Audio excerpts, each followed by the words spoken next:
Aksi penolakan terhadap kebebasan beribadah kembali terjadi di Indonesia.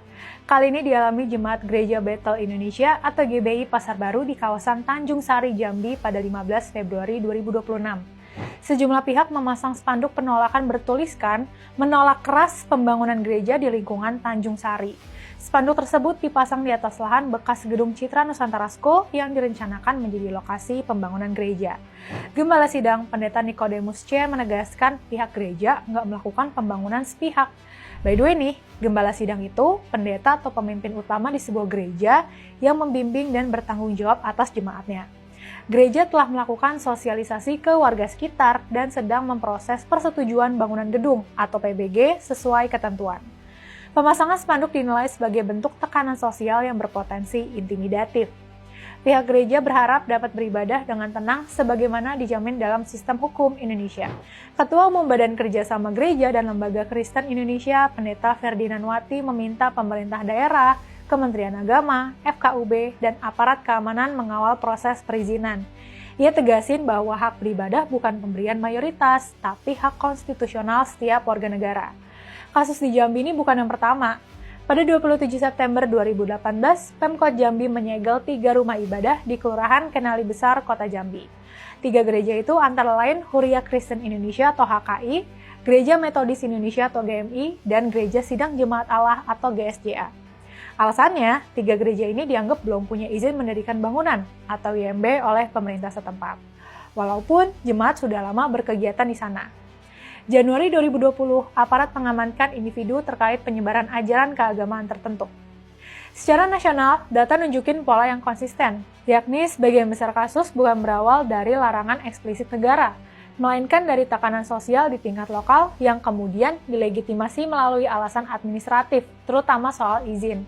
Kontras mencatat 32 peristiwa pelanggaran kebebasan beragama periode Desember 2024 sampai November 2025. Rinciannya termasuk 14 pelarangan ibadah dan 6 penolakan pembangunan rumah ibadah. Terdapat pula perusakan, penyegelan, intimidasi, persekusi, hingga diskriminasi. Setara institut sepanjang 2025 mencatat sekitar 183 gangguan kebebasan beragama atau berkeyakinan. Komnas Perempuan mendokumentasikan sedikitnya 8 kasus intoleransi pada tahun yang sama. Data ini menunjukkan persoalan bukan insidental, melainkan sistemik dan berulang. Banyak kasus berawal dari tekanan sosial di tingkat lokal, bukan larangan eksplisit pemerintah pusat. Tekanan tersebut sering dilegitimasi melalui alasan administratif, terutama soal izin pendirian rumah ibadah. Salah satu regulasi yang kerap menjadi rujukan adalah Surat Keputusan Bersama atau SKB 2 Menteri tahun 2006. Aturan ini mensyaratkan dukungan administratif, termasuk daftar pengguna dan dukungan warga sekitar. Di lapangan, ketentuan dukungan warga sering dipahami sebagai hak mayoritas untuk mengizinkan atau menolak. Padahal, secara normatif, aturan itu dimaksudkan sebagai mekanisme ketertiban administratif, bukan instrumen veto sosial. Problemnya, syarat numerik sulit dipenuhi kelompok minoritas di lingkungan homogen.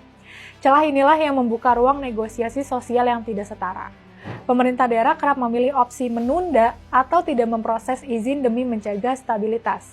Akibatnya, hak konstitusional bisa tereduksi oleh pertimbangan keamanan jangka pendek.